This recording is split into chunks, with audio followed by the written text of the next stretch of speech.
আজ আমরা internal combustion engine, যেটাকে ইন ব্রিফ বলা হয় আইসি ইঞ্জিন, এই আইসি ইঞ্জিন নিয়ে আমরা আজকে আলোচনা করব।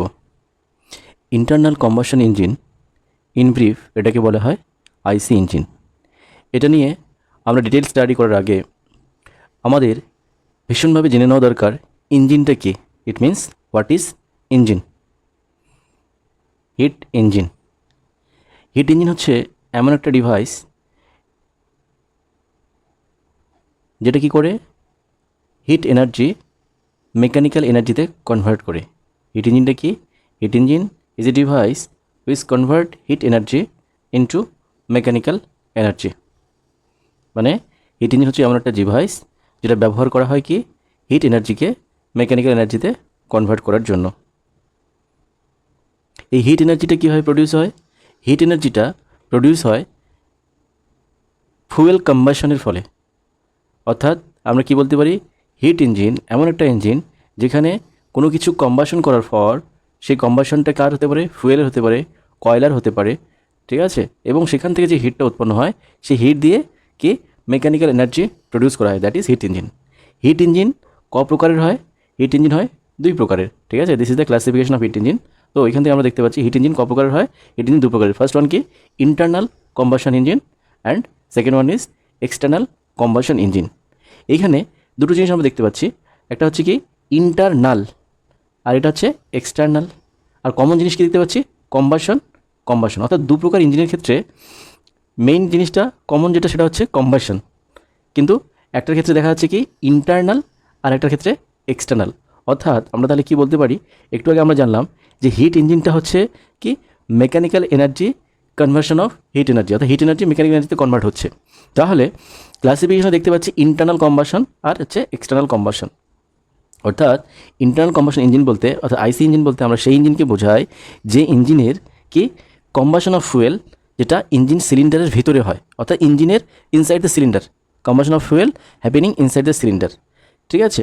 আর external combustion engine that is EC engine হচ্ছে সেই ইঞ্জিন যে ইঞ্জিনের মধ্যে কম্বাশন অফ ফুয়েল কি হয় এক্সটার্নাল, মানে বাইরে, ইঞ্জিনের বাইরে অর্থাৎ সিলিন্ডারের বাইরে ফুয়েলের কম্বাশনটা হয়, that is external combustion engine. This is the main difference হচ্ছে internal combustion engine and external combustion engine.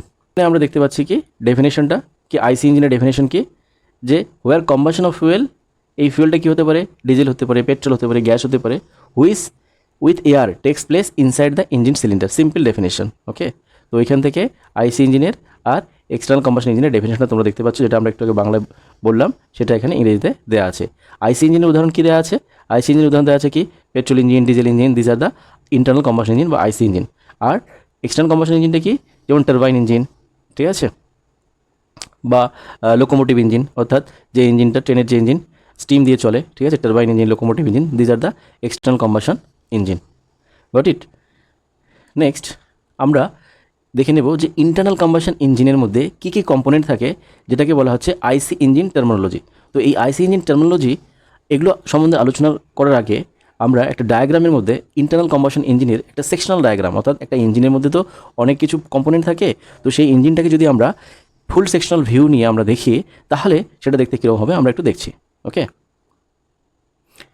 যেমন এখানে আমরা এই যে ডায়াগ্রামটা দেখতে পাচ্ছি, এটা হচ্ছে একটা আইসি ইঞ্জিনের কমপ্লিট ডায়াগ্রাম, ঠিক আছে। তো এখানে যে ইম্পর্টেন্ট কম্পোনেন্টগুলো আছে কী কী আছে, যে এই যে কম্পোনেন্টটা এটা হচ্ছে সিলিন্ডার, অর্থাৎ এই যে এটা হচ্ছে পুরোটাই কি সিলিন্ডার, ঠিক আছে। তারপর এটাকে কী বলা হচ্ছে? দিস ইজ পিস্টন, এটা হচ্ছে পিস্টন, ঠিক আছে। দেন কী আছে? এই পিস্টনকে একটা রড দিয়ে কানেক্ট করা আছে, this is called connecting rod, this is connecting rod, okay. তারপর এই কানেক্টিং রড কার সঙ্গে? একটা শ্যাফটের সঙ্গে কানেক্ট করা আছে, তাকে বলা হয় ক্র্যাঙ্ক রড। এই ক্র্যাঙ্ক রডটা কার মধ্যে কানেক্ট আছে? এই ক্র্যাঙ্ক রড হচ্ছে এই ক্র্যাঙ্ক শ্যাফটের সঙ্গে কানেক্টেড, অর্থাৎ কি এই পিস্টন এবং এই ক্র্যাঙ্ক শ্যাফট এই দুটো কানেক্টেড কীভাবে আছে? কানেক্টিং রড আর ক্র্যাঙ্ক রডের সাহায্যে কানেক্টেড আছে, ঠিক আছে। দেখো মেকানিজমটা, এটা হচ্ছে পিস্টন, ঠিক আছে, আর এটা হচ্ছে ক্র্যাঙ্ক শ্যাফট। এই ক্র্যাঙ্ক শ্যাফটটা কানেক্টিং রড এবং ক্র্যাঙ্ক রডের সাহায্যে কানেক্ট করা আছে। কেন? কারণ হচ্ছে এখানে ক্র্যাঙ্ক শ্যাফট কী হবে? এভাবে রোটেট করবে, এভাবে ক্র্যাঙ্ক শ্যাফট রোটেট করবে, সার্কুলার মোশন হবে ক্র্যাঙ্ক শ্যাফটের। ওয়ারাস পিস্টন কী হবে? পিস্টনই হবে টু অ্যান্ড ফ্রো, মানে আপ অ্যান্ড ডাউন এভাবে মুভমেন্ট হবে। পিস্টনটা এই সিলিন্ডারের ভিতরে কী হবে? আপ অ্যান্ড ডাউন উপর এবং নিচে আসা যাওয়া করবে, ঠিক আছে। এছাড়া আর কি দেখতে পাচ্ছি? আমরা দেখতে পাচ্ছি কি এই যে জিনিসটা এটাকে বলা হয় ক্র্যাঙ্কেস, এটাকে বলা হয় ক্র্যাঙ্কেস, অর্থাৎ যার ভিতরে এই পুরো মেকানিজমটা ক্র্যাঙ্কশ্যাফট, ক্র্যাঙ্ক রড, পিস্টন, এই যে মেকানিজমটা আছে কানেক্টিং রডের মেকানিজম, এটাকে বলে ক্র্যাঙ্কেস। ওকে, ঠিক আছে। তারপর হচ্ছে কি গ্যাজেন পিন, দেখো এই যে এটা একটা ইম্পর্টেন্ট পয়েন্ট, ঠিক আছে, এটা একটা ইম্পর্টেন্ট পয়েন্ট যেটা অনেক সময় পরীক্ষা জিজ্ঞাসা করা হয়, অর্থাৎ কানেক্টিং রডটি ক্র্যাঙ্ক পিস্টনের সঙ্গে, কানেক্টিং রডটি এই যে পিস্টনের সঙ্গে যে পিনের সাহায্যে আটকানো থাকে সেই পিনটাকে কী বলা হয়, সেই পিনটাকে বলা হয় গ্যাজেন পিন, ঠিক আছে, এই যে সেই পিনটাকে বলা হয় গ্যাজেন পিন, ঠিক আছে, এই পিনটাকে বলা হয় কি গ্যাজেন পিন, ঠিক আছে। কি বললাম, ক্র্যাঙ্ক রড পিস্টনের সঙ্গে যে পিনের সাহায্যে কানেক্ট করা থাকে সেই পিনটাকে বলা হয় কি গ্যাজেন পিন, দিস ইজ গ্যাজেন পিন। ওকে, তারপর কি দেখছি আমরা একদম টপে দেখতে পাচ্ছি কি, একদম টপে দুটো ভালভ দেখতে পাচ্ছি, একটা হচ্ছে ইনলেট ভালভ, ঠিক আছে, একটা হচ্ছে ইনলেট ভালভ, আর এটা কি, আর এটা হচ্ছে এক্সস্ট ভালভ, ঠিক আছে। এই দুটো ইম্পর্টেন্ট জিনিস যেটা আমরা উপরে একদম টপে দেখতে পাচ্ছি। এছাড়া কি থাকছে, স্পার্ক প্লাগ। তো এই যে স্পার্ক প্লাগের জায়গায় কি ফুয়েল ইঞ্জেকশন ভালভও থাকতে পারে, এটা ডিপেন্ড করে ইঞ্জিনটা কী ধরনের হয়। যদি এই ইঞ্জিনটা কী হয়, যদি এটা পেট্রোল ইঞ্জিন হয় তাহলে ডেফিনেটলি এখানে কী থাকবে, একটা স্পার্ক প্লাগ থাকবে। আর যদি এটাই যদি ডিজেল ইঞ্জিন হয় তাহলে এখানে কী থাকবে, এখানে একটা কী থাকবে, নজল থাকবে, যেটাকে বলা হয় ফুয়েল ইঞ্জেকশন ভালভ, ঠিক আছে। তো আর কি, আর হচ্ছে এখানে আমরা কি দেখতে পাচ্ছি, ইনলেট ম্যানিফোল্ড আর হচ্ছে এক্সস্ট ম্যানিফোল্ড। ইনলেট ম্যানিফোল্ড মানে হচ্ছে একটা পাইপ, যে পাইপের সাহায্যে কি আছে, ইনলেট অর্থাৎ চার্জ এয়ার অথবা ফ্রেশ এয়ার, চার্জ এয়ার মানে হচ্ছে এয়ার ফুয়েল মিক্সচার অথবা ফ্রেশ এয়ার এর মধ্যে দিয়ে ঢুকবে, ঠিক আছে। আর এক্সস্ট ম্যানিফোল্ড হচ্ছে আফটার কম্বাসন এই সিলিন্ডারের ভিতর থেকে যে স্মোক বা ধোঁয়াগুলো আছে, এক্সস্ট গ্যাসগুলো আছে, সেই এক্সস্ট গ্যাস এই রাস্তা দিয়ে বেরিয়ে চলে যাবে।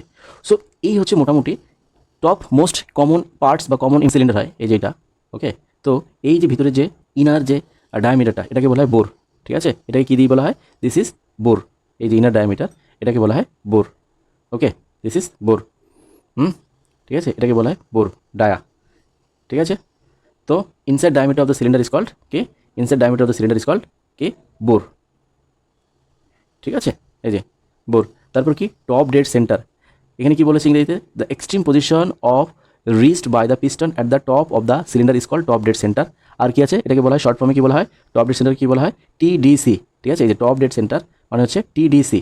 আরেকটা কি আছে, আরেকটা হয় বটম ডেড সেন্টার অর্থাৎ BDC, top dead centre, bottom dead centre. যেমন এটা আমরা দেখলাম extreme position of reached by the piston at the top of the cylinder is called top dead centre, ঠিক আছে। তেমনি extreme position reached by the piston at the bottom of the cylinder is called bottom dead centre, ঠিক আছে। আর কি বলছে, stroke মানে হচ্ছে L, the nominal distance travel by the piston in the cylinder in the extreme upper to lower position of the piston is termed as stroke, ঠিক আছে। তাহলে এই তিনটে জিনিস কি দেখলাম আমরা, টিডিসি, বিডিসি আর হচ্ছে স্ট্রোক বা লেন্থ অফ স্ট্রোক, এই তিনটে জিনিস আমরা একবার এই ডায়াগ্রামের মধ্যে বুঝে নিই, ঠিক আছে, কি বলতে চাচ্ছে। আমরা দুটো জিনিস দেখতে পেলাম, একটা হচ্ছে এক্সট্রিম পজিশন কার, এই যে পিস্টনটা আছে এটাকে বলা হয় পিস্টন, ঠিক আছে। এই পিস্টনটা কি হচ্ছে, এই দিকে একবার নিচের দিকে মুভ করবে, ঠিক আছে, পিস্টনটা একবার নিচের দিকে মুভ করবে, আর পিস্টন একবার কী করবে, একবার এই দিকে নিচের দিকে মুভ করবে, আবার পিস্টন কী হবে, আবার উপরের দিকে মুভ করবে। এইভাবে দুদিকে পিস্টনের মুভমেন্টটা হয়, একবার নিচের দিকে একবার উপরের দিকে, ঠিক আছে।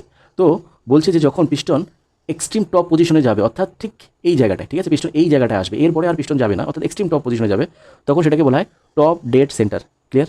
আবার ঠিক পিস্টনটা কী করবে, যখন নিচের দিকে আসবে, কতদূর আসবে, এক্সট্রিম বটম পজিশন, এটাকে বলা হয় বিডিসি, মানে এর নিচে আর আসবে না পিস্টনটা। কারণ কি আমরা জানি এই যে দুটো পয়েন্ট আছে, একটা টপ ডেড সেন্টার একটা বটম ডেড সেন্টার, আর পিস্টনটা কী করে, এই top dead centre bottom dead সেন্টারের মধ্যে এর মধ্যে ঘোরাফেরা করে, মানে আপ ডাউন করে, ঠিক আছে। একবার নিচের দিকে আসে বটম ডেড সেন্টারে, আরেকবার কী করে, আরেকবার উপর দিকে যায় টপ ডেড সেন্টারে, ঠিক আছে। এইবার বলছে যে সবচেয়ে এক্সট্রিম টপ পজিশনে পিস্টন যখন থাকে তখন সেটাকে বলা হয় টপ ডেড সেন্টার, আর একদম নিচের দিকে অর্থাৎ সবচেয়ে বটম পজিশনে অর্থাৎ সবচেয়ে নিচের দিকে যখন পিস্টন থাকে তখন সেটাকে বলা হয় বটম ডেড সেন্টার। এবার এই যে টপ ডেড সেন্টার আর বটম ডেড সেন্টারের মাঝখানে যে ডিস্টেন্সটা, ঠিক আছে, top dead centre bottom dead সেন্টারের মাঝখানে ডিস্টেন্স অর্থাৎ এই যে লেন্থটা, এই লেন্থটাকে বলা হয় এল, লেন্থ অফ স্ট্রোক, ক্লিয়ার। এই লেন্থটাকে বলা হয় কি, লেন্থ অফ স্ট্রোক। তাহলে আমরা কি পেলাম, সিলিন্ডারের ডায়ামিটার পেলাম, যে inside diameter of the cylinder, যেটাকে আমরা ডি দিয়ে ডিনোট করতে পারি, ঠিক আছে। তারপর কি পেলাম, সিলিন্ডার টপ পজিশনকে বলা হয় কি টপ ডেড সেন্টার, সিলিন্ডারের সবচেয়ে বটম পজিশনকে বলা হয় কি বটম ডেড সেন্টার। আর কি পেলাম, টিডিসি আর বিডিসির মাঝখানে যে ডিস্টেন্স সেটাকে বলা হয় কি এল, মানে লেন্থ অফ স্ট্রোক, ঠিক আছে। সো আমরা এবার নেক্সট স্লাইডে যাই। তো নেক্সট কি বলছে, কম্প্রেশন রেশিও, যেটাকে বলা হয় আরসি, ঠিক আছে। কম্প্রেশন রেশিও মানে হচ্ছে এই যে কম্প্রেশন রেশিও, এটাকে কী দিয়ে ডিনোট করা হয়, আর সাফিক্স সি দিয়ে ডিনোট করা হয়, কম্প্রেশন রেশিও। ঠিক তেমনি হয় এক্সপানশন রেশিও। এই কম্প্রেশন রেশিওটা কি, কম্প্রেশন রেশিও হচ্ছে the ratio of the volume, total volume of the cylinder divide by clearance volume, the ratio of total volume of the cylinder divide by কি clearance volume.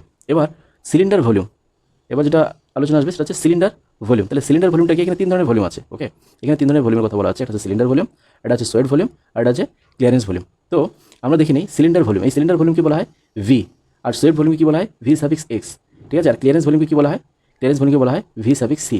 তো আমরা লিখতে পারি কি cylinder volume that is V equals to কি V S plus কি V C, অর্থাৎ এই সিলিন্ডার ভলিউম বা total volume of the cylinder is equals to কি V S plus V C. একবার আমরা ডায়াগ্রামের মধ্যে দেখে নিই এটা কীভাবে হচ্ছে বা কীভাবে আসছে এটা, ঠিক আছে। একটু যদি ডায়াগ্রামটা স্টাডি করলাম সাপোজ এই ডায়াগ্রামের মধ্যে, ওকে। তো আমরা কি দেখতে পাচ্ছি এখানে, খুব ভালো করে একটু যদি অবজার্ভ করো তাহলে আমরা দেখতে পাচ্ছি যে এই যে পিস্টনটা আছে, পিস্টনটা যখন বটম ডেড সেন্টারে থাকবে অর্থাৎ একদম নিচের দিকে থাকবে, তাহলে উপরে কি থাকছে, উপরে থাকছে হচ্ছে এই যে কমপ্লিট এই ভলিউমটা, ঠিক আছে, এই ভলিউমটা। অর্থাৎ যখন পিস্টন বটম ডেড সেন্টারে থাকবে তখন পিস্টনের উপরে এই বটম ডেড সেন্টার থেকে শুরু করে আপ টু এই যে ভালভগুলো যেখানে লাগানো আছে এই কমপ্লিট জায়গাটা, এটা হচ্ছে সিলিন্ডার ভলিউম। এই ভলিউমটাকে বলা হয় ভি, সিলিন্ডার ভলিউম বা টোটাল ভলিউম, ঠিক আছে। তাহলে এরপর আরেকটা ভলিউম আমরা দেখেছি কি ভলিউম, যেটাকে বলা হয় সোয়েট ভলিউম। সোয়েট ভলিউমটা কী ভলিউম একবার দেখে নাও। আমরা কি জানি, আমরা জানি পিস্টনের দুটো পজিশন, তাই তো, এই যে এটা একটা আর এটা একটা, ভালো করে বোঝার চেষ্টা করো।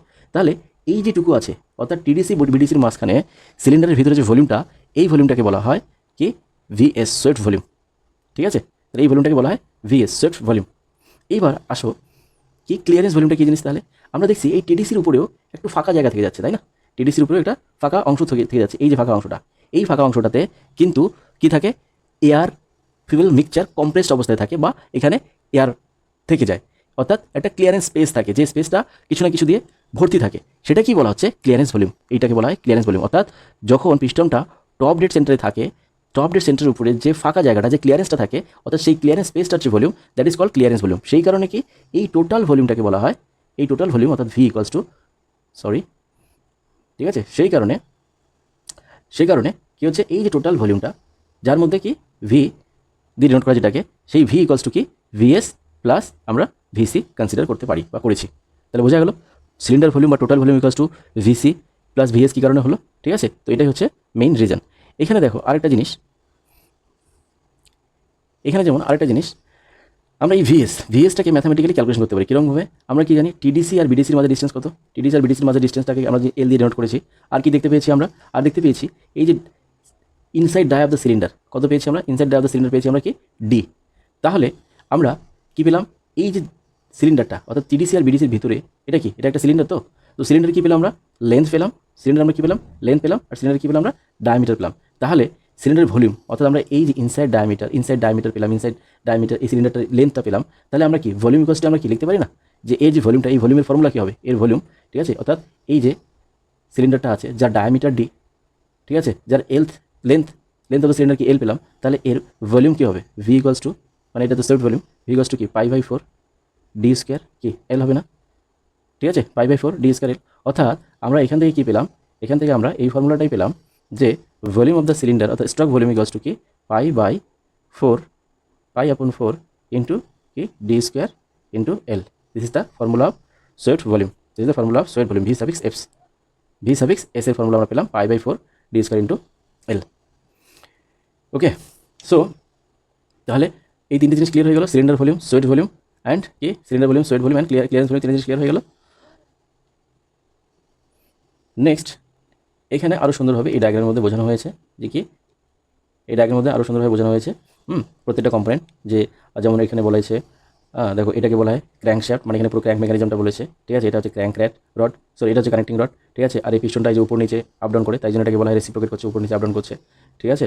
তারপরে এই যে দেখো এটাকে বোর বলা হচ্ছে, যেটাকে আমরা কি বললাম একটাকে ডি দিয়ে ডিনোট করলাম, ডি বোর, হ্যাঁ না। তারপরে যে স্ট্রক বলেছে অর্থাৎ টপ ডেড সেন্টার আর বটম ডেড সেন্টারের মাঝখানে যে ডিস্টেন্স, যেটাকে আমরা একটু দেখলাম কি এল দিয়ে ডিনোট করা হয়েছে, তো সেটা হচ্ছে স্ট্রক, ঠিক আছে। এছাড়া কি আছে, যে ভালভ আছে, ভালভ দু ধরনের একটু দেখলাম, একটা হচ্ছে এক্সস্ট ভালভ আর একটা হচ্ছে ইনলেট ভালভ, অর্থাৎ IV and EV, exhaust valve and inlet valve.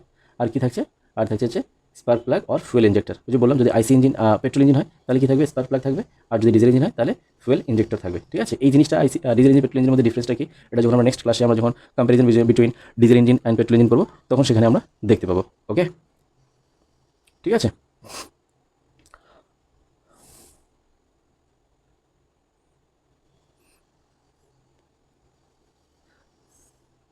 So this is the basic of internal combustion engine. এর পরের ক্লাসে আমরা আরও ডিটেলস স্টাডি করব। থ্যাংক ইউ, দেখা হচ্ছে আবারও নেক্সট ভিডিওতে। যদি তোমাদের এই ভিডিওটা ভালো লেগে থাকে তাহলে অবশ্যই তোমরা তোমাদের ফ্রেন্ড সার্কেলে শেয়ার করবে, অবশ্যই লাইক করবে এবং সাবস্ক্রাইব করবে। Thank you, see you soon in the next video.